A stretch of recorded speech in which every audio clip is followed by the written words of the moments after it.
Okay, one of the flaws, it seems, over many years in this country is that New Zealand doesn't actually have an effective corporate manslaughter law. A number of countries in the Western world that we like to compare ourselves with have a law that holds individuals and corporations to account when they or their actions kill someone. And I've given you examples this morning of tragedies that have occurred in this country which have invoked work safety legislation but have held really nobody accountable for the deaths of those that have occurred as a consequence of either negligence, of neglect, or of willing actions that were foolishly and stupidly taken. That lack of a piece of legislation is something that our next guest is seeking to address, and she joins us now, Labour List MP Camilla Belich. Camilla, welcome to the show. Lovely to have you on. Thank you for joining us. Thank you for having me. Now, you've got a piece of legislation, a private member's bill. It hasn't been drawn yet, but I think you've put it into the parliamentary biscuit tin for doing so. Can you just take us through what it's intended to do and why you introduced it?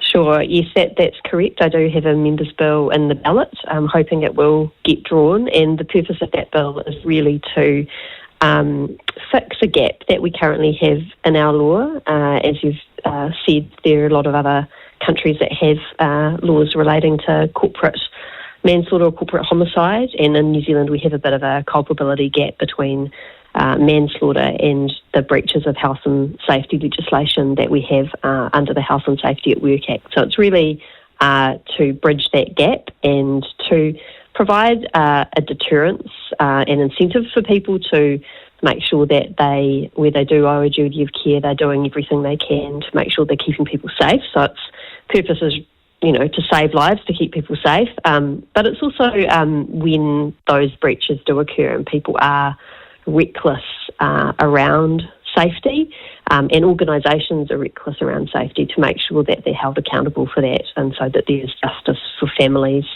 who are left after avoidable deaths caused by reckless behaviour by cowboy operators in those situations. Yeah, I've given 3 examples today. Cave Creek disaster where the Department of Conservation was involved. And I want to talk specifically just about that, and then we'll come back to the wider issue. Are you intending to include government departments, agencies, and people who work for them in your legislation? Yeah, I believe so.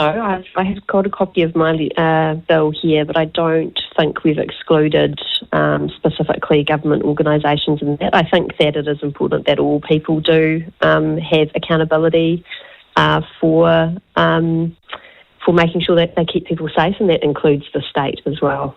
Good, because that's and too often the state's able to exempt itself out of the same punishment that the private sector is imposed upon them.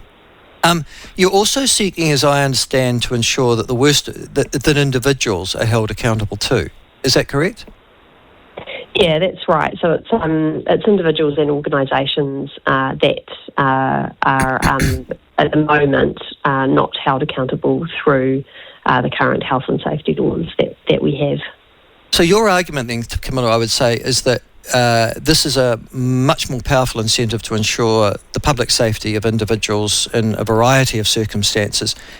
What motivated you in particular to introduce this bill now? And I'm not being nasty, but you were a Member of Parliament for 6 years previous to that, and I'm surprised, I was always surprised actually, that the Labour government of Jacinda Ardern or Chris Hipkins didn't pick this up. Well, I was only there for 3 years. Oh, okay. Well, it's over my 4th year now. But nevertheless, it was a gap in the legislation. I was surprised, particularly Labour, is very strong on these sorts of issues, that it wasn't redressed in that time.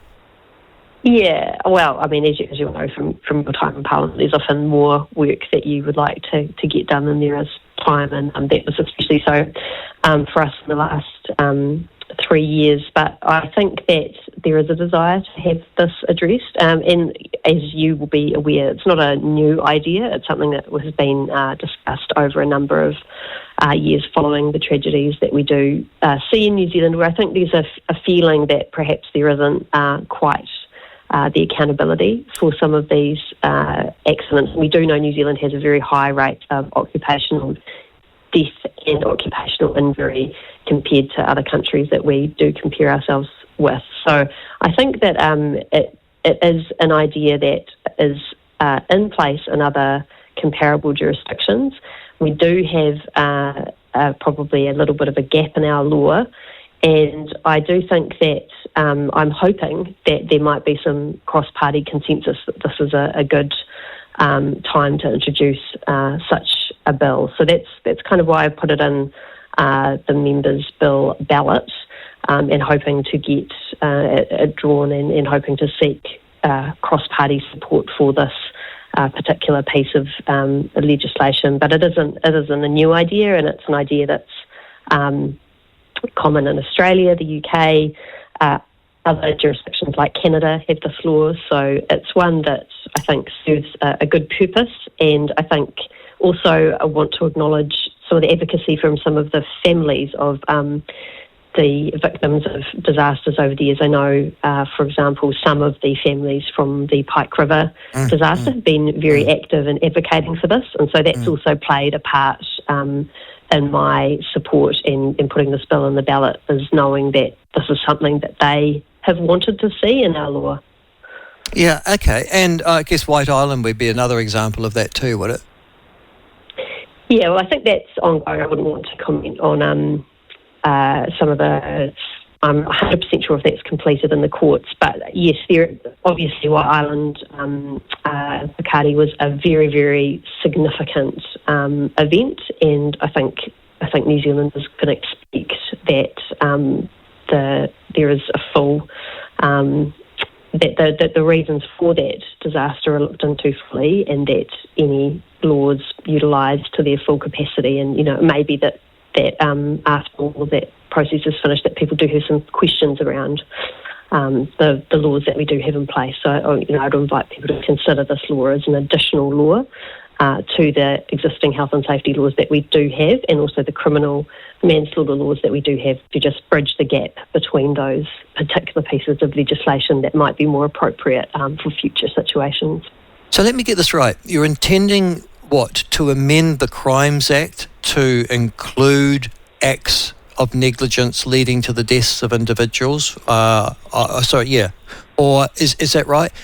And also, are you seeking to amend things like the Companies Act as well? Is it or is it a new piece of legislation that you're seeking to introduce? So it is an amendment, but it would amend the Crimes Act. Yeah, so that would be the primary act that it would amend. So when I say new piece of legislation, I mean as a piece of a bill that would then amend an existing piece of legislation. But yes, it would also have consequential amendments to the Companies Act.